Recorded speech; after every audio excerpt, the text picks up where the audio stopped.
La CAQ a récemment présenté son projet de loi 84, loi sur l'intégration nationale, qui vise à établir une culture commune au Québec.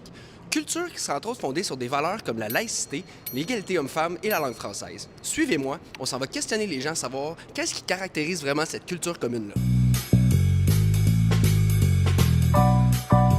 On voulait savoir pour vous, qu'est-ce qui caractérise dans le fond l'identité québécoise? En tout cas, le parler français, ça c'est sûr. Puis l'acceptation des diversités culturelles. On accepte ça, nous autres. Moi, c'est la poutine. C'est la liberté d'expression. La poutine. La poutine? Sirop d'érable. Les gens qui parlent juste anglais au Québec, je trouve que ça ne représente pas vraiment. Okay. Puis... Parmi les raisons évoquées pour justifier l'adoption du projet de loi 84, la CAQ a mentionné la poursuite d'une meilleure cohésion sociale. Puis il y a aussi le désir de s'éloigner du modèle multiculturel canadien qui, à leur avis, menacerait de ghettoiser les différentes communautés. Vous pensez quoi de l'utilisation du terme ghettoisé? Les Grecs sont à la même place, les Portugais, tu sais, ça se ghettoise. C'est normal aussi, parce que les gens veulent se regrouper un peu. Ouais, les gens qui se ressemblent s'assemblent finalement. Ben c'est ça. Je crois que ça met les gens dans certaines boîtes. Ça met des étiquettes aussi. Puis, est-ce que vous trouvez que la CAQ fait bien de réglementer pour identifier cette culture-là? Moi, je me dis, bon, il faut qu'on se tienne debout, comme on dit, là. Hein? Probablement nos taxes qui sont perdues à essayer de passer 2-3 mois à faire quelque chose qui va probablement être échangé par la prochaine partie politique. Je crois à un Québec qui a une identité culturelle forte dans laquelle on peut intégrer les gens. Mais je crois aussi qu'il y a une manière de le faire sans démoniser les gens et les mettre dans des cases. Bon, on a eu plusieurs sons de cloche aujourd'hui.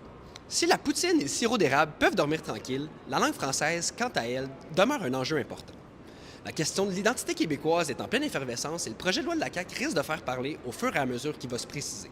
Abonnez-vous au Métronome pour ne rien manquer des développements du projet de loi d'intégration nationale. Kamala Harris en visite à Montréal, on se met au tempo. La 49e présidente des États-Unis, Kamala Harris, était de passage aujourd'hui même à Montréal dans le cadre de sa tournée Fight for Her Freedom Tour. À la suite d'une conférence de presse prévue pour l'occasion, elle a dû rectifier certains propos qui ont fait beaucoup réagir dans les médias. Vive le Québec libre! Voilà ce qu'a affirmé Mme Harris en réponse à une question concernant les menaces de Donald Trump de faire du Canada l'un des 51e États américains.